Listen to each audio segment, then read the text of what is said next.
எல்லாருக்கும் இனிய காலை வணக்கம்.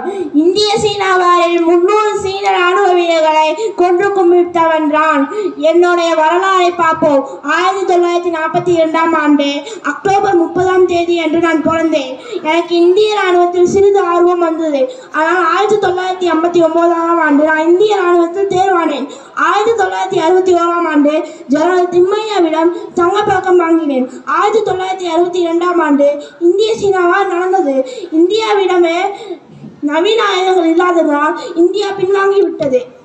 ஆனால் நானும் என் 2 நண்பர்களும் மட்டும் பின்வாங்காமல் ஒரு பாறைக்கு அடியில் இருந்து திட்டமிட்டோம், சீனாவிடமிருந்து நவீன ஆயுதங்களை திருடுவோம் என்று.